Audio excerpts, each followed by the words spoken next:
लेकिन कांग्रेस से तो कोई अदावत नहीं है। हमेशा उन्होंने राहुल को ग्रेट लीडर कहा है, प्रिय लीडर कहा है, और राहुल जी और कांग्रेस ने भी हमेशा उनका आदर किया है। तो इससे पार्टियों को सोचना पड़ेगा कि किस तरीके से हम इनसे निपटें। जिस तरीके से इंडिया गठबंधन बनाए थे, जो एक जनता को उम्मीद जगी थी और जनता बहुत खुश थी इस इंडिया गठबंधन से, अगर इंडिया गठबंधन में कहीं से भी दरार पड़ेगा तो उसका असर जनता के ऊपर पड़ेगा। अब जनता समझ रही है कि आज कर्पूरी ठाकुर जी को क्यों भारत रत्न दिया गया है। वो अपने प्रदेश के नेताओं के जबान पे कंट्रोल लगाएं। कभी अधीर रंजन चौधरी जी दीदी के बारे में कुछ बोल देते हैं, कभी कोई कुछ बोल देता है, कभी इनके प्रदेश के नेता पंजाब में कुछ बोल देते हैं, कभी उत्तर प्रदेश में बोल देते हैं। साथियों, बहुत बहुत स्वागत है खोज खबरिया और आदेश दर्पण पे। कल ममता बनर्जी ने एक बड़ा ऐलान करते हुए इंडिया गठबंधन को हिलाकर रख दिया। उन्होंने कहा कि ममता बनर्जी उनकी पार्टी जो टीएमसी है वो बंगाल में लोकसभा का चुनाव अकेले लड़ेगी। वहीं दूसरी ओर आम आदमी पार्टी ने भी पंजाब में ये ऐलान कर दिया कि वो लोकसभा का चुनाव अकेले लड़ेगी। इससे कांग्रेस की मुश्किलें बढ़ गई हैं। दूसरी तरफ यूपी में समाजवादी पार्टी और कांग्रेस के बीच सीट बंटवारा अभी तक तय नहीं हो पा रहा है। कहा जा रहा है कि यूपी में समाजवादी पार्टी जो है 5 से लेकर 8 सीट देगी कांग्रेस को, लेकिन अभी तक उसकी कोई खबर नहीं है। लेकिन सबसे बड़ा सवाल ये है कि जब इंडिया गठबंधन बना था तो साथ लड़ने की बात ही, तो अकेले क्यों लड़ रहे हैं। तो इस पर बातचीत करने के लिए हम बनारस में मौजूद, और बनारस में हमारे साथ उत्तर प्रदेश समाजवादी पार्टी के सीनियर रहनुमा अधर जमाल लारी साहब मौजूद हैं। लारी जी, बहुत बहुत स्वागत है आपका। आपका भी स्वागत है और आपके चैनल के दर्शकों का भी स्वागत है। इंडिया गठबंधन जब बना था तो एक उम्मीद लोगों को जगी थी कि भाजपा को एक बार हराएगी, और अकेले अकेले अब कोई ऐलान कर रहा है कि हम पंजाब में अकेले लड़ेंगे, कोई ऐलान कर रहा है कि हम बंगाल में अकेले। कैसे आपने जब ये फैसला सुना तो क्या रिएक्शन था आपका? देखिए, उम्मीद अभी भी बाकी है। अभी चुनाव का डेट आया नहीं है, और अगर अलग अलग पार्टियां चुनाव लड़ेंगी तो सेकुलर ताकतों को झटका लगेगा और आवाम में मायूसी आएगी। यह हकीकत है, इसमें कहीं से दो राय नहीं है। और जनता तो ये चाहती है कि तमाम पार्टियां मिल करके भाजपा के सांप्रदायिकता के खिलाफ, संविधान विरोधी जो ये पार्टी है, लोकतंत्र को जो ख़त्म करना चाह रही है, जो सामाजिक सद्भावना और आपसी भाईचारे को तार तार कर रही है, ऐसे पार्टी को डिफीट दिया जाए और दूसरी सरकार इसके जगह पे इंडिया गठबंधन की सरकार बने। डिफीट कैसे देंगे जब आप लोग गठबंधन बना के भी एक साथ नहीं लड़ रहे हैं, अकेले लड़ रहे हैं, तो उससे तो बीजेपी का कहीं ना कहीं फायदा ही होगा। देखिए, ममता बनर्जी का जो कल बयान आया है वो सही मानों में उससे लोगों को मायूसी हुई है, और हम तो दीदी से ये कहना चाहेंगे कि वो अपने फैसले पे पुनर्विचार करें। अगर कांग्रेस, हम कम्युनिस्ट पार्टी को मान लीजिए अलग कर दें, कम्युनिस्ट पार्टी से उनकी अदावत है, लेकिन कांग्रेस से तो कोई अदावत नहीं है। हमेशा उन्होंने राहुल को ग्रेट लीडर कहा है, प्रिय लीडर कहा है, और राहुल जी और कांग्रेस ने भी हमेशा उनका आदर किया है। तो हम तो यही कहेंगे कि कहीं ना कहीं कम्युनिकेशन गैप है, जिसके वजह से ये बातें हो रही हैं। और कांग्रेस को भी अपना दिल बड़ा रखना चाहिए, चूंकि वो ऑल इंडिया पार्टी है और क्षेत्रीय पार्टियों को उनको तवज्जो देना चाहिए। और जो ये गैप है, ये गैप नहीं होना चाहिए। अब ममता दीदी कह रही हैं कि हमको जानकारी नहीं है कि किस रूट से कहाँ कहाँ कब जाएंगे। भारत न्याय यात्रा में, भारत जोड़ो न्याय यात्रा में, और जयराम रमेश जी कह रहे हैं कि इसकी सूचना दी गई थी। तो सूचना तो फोन के जरिए बात करके दी जानी चाहिए, बयान दे करके ये सूचना नहीं होती है। तो सही तरीके से क्या इन लोगों में कम्युनिकेशन गैप है, जिसके वजह से बात बन नहीं रही है। और अलग अलग चुनाव लड़ने से तो नुकसान होगा, इंडिया गठबंधन का भी होगा और जनता में एक मायूसी आएगी। और हम तो यही चाहेंगे कि कांग्रेस भी बड़ा दिल दिखाए और दीदी भी बड़ा दिल दिखाएं।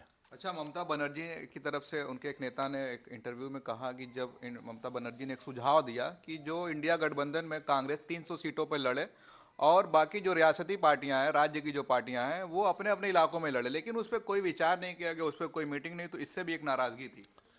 नहीं, इस पे तो विचार होना चाहिए और सही बात है कि जहां जहां रीजनल पार्टियां मजबूत हैं उनको कांग्रेस को अपने विश्वास में लेना चाहिए, उनको भी विश्वास में लेना चाहिए। ये कहीं ना कहीं से कमी हो रही है और रीजनल पार्टियों के ऊपर, जो पार्टियां मजबूत जहां हैं उनके ऊपर छोड़ देना चाहिए कि आप अपने तरीके से चुनाव लड़ाएं और कांग्रेस भी उसमें भागीदार है, कांग्रेस को भी सीटें दी जानी चाहिए। और बंगाल में तो मैं कहूँगा कि हमारे तो बहुत से रिश्तेदार हैं और मैंने बात किया तो लोगों को भी मायूसी थी और उनका कहना था कि भाई लोकसभा का चुनाव अगर होगा और दोनों पार्टियां अगर लड़ जाएंगी तो कहीं ना कहीं से वोटों का बंटवारा होगा। अच्छा, कहीं ममता बनर्जी को ये डर तो नहीं सता रहा है कि अल्पसंख्यक वोट जो उनका है, जिसपे बहुत मतलब उनके नज़र रहती है कि किसी तरह बिखराव ना हो, क्योंकि 2021 के विधानसभा चुनाव में उन्होंने बीजेपी को वहाँ बड़ी कांटे की टक्कर से मात दी थी।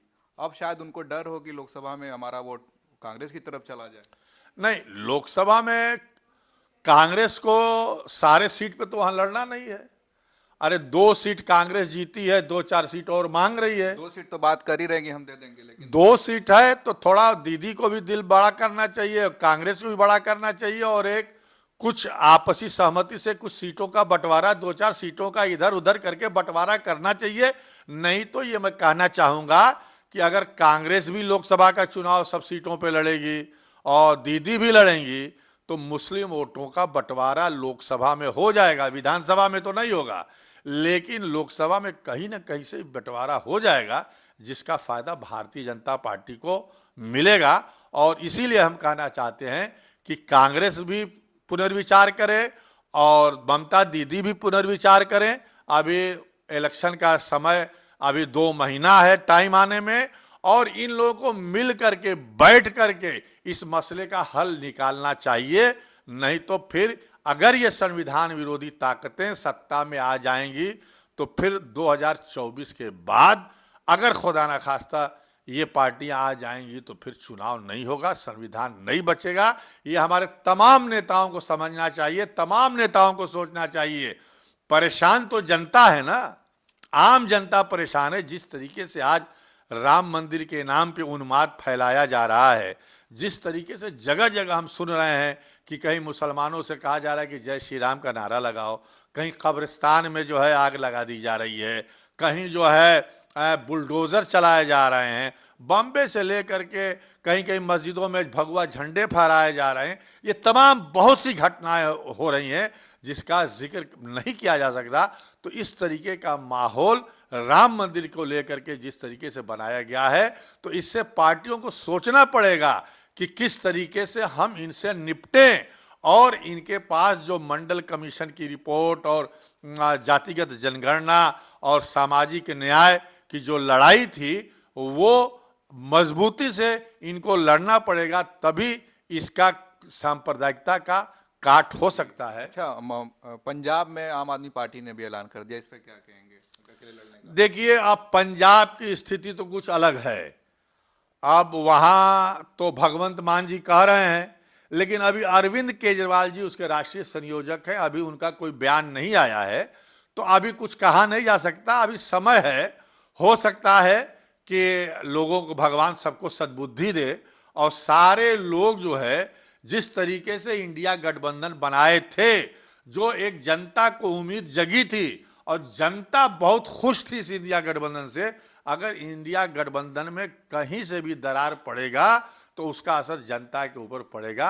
देखिए, नरेंद्र मोदी जी तो हर काट चलने के लिए तैयार हैं, हर तरीके से जो है वो चुनाव जीतने के लिए जिस तरीके से उन्होंने अपनी प्राण प्रतिष्ठा कराई राम मंदिर के नाम पे और अपने किसी नेता को नहीं जाने दिया उन्होंने, और टीवी चैनलों का फोकस भी सिर्फ नरेंद्र मोदी जी पे ही रहा, यहाँ तक कि योगी आदित्यनाथ जी पे भी नहीं रहा, थोड़ा बहुत जो रहा तो वो भागवत जी के ऊपर रहा।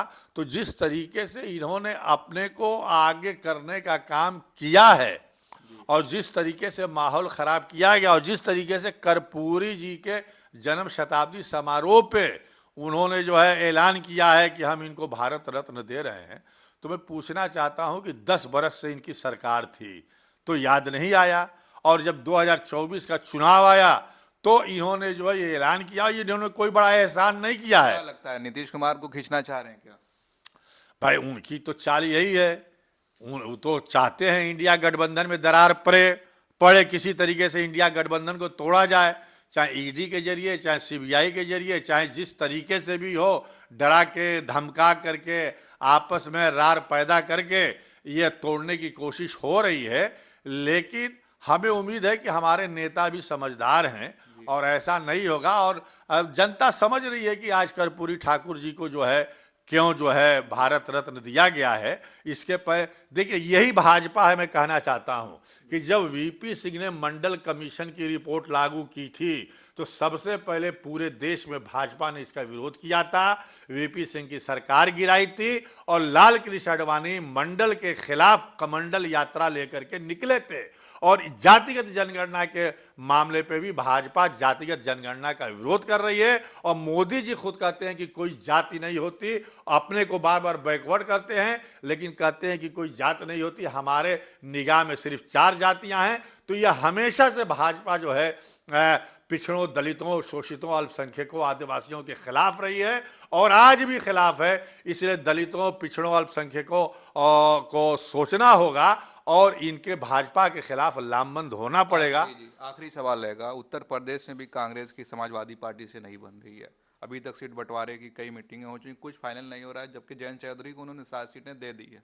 क्या लगता है कि उत्तर प्रदेश में भी वही हाल होगा? देखिए, हम कांग्रेस के राष्ट्रीय नेतृत्व से एक गुजारिश करना चाहेंगे।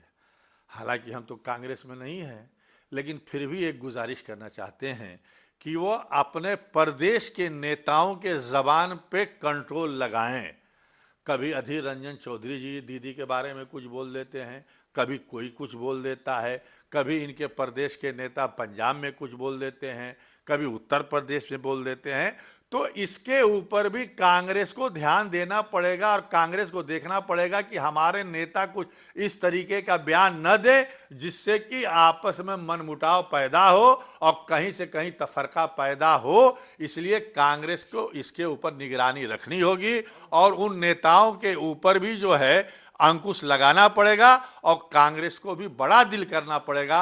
अगर कांग्रेस उन तमाम रियासतों में जहां पे कांग्रेस है, अगर टिकट दूसरे दलों के पार्टियों को नहीं दे रही है तो जहां पे क्षेत्रीय पार्टियां मजबूत हैं वहां पे भी कांग्रेस को सोचना पड़ेगा और उस पर ध्यान देना पड़ेगा कि जो क्षेत्रीय पार्टियां जिस तरीके की सहयोग दे रही हैं, साथ दे रही हैं, उस सबको लेकर के कांग्रेस को सबको साथ लेकर के चलना पड़ेगा।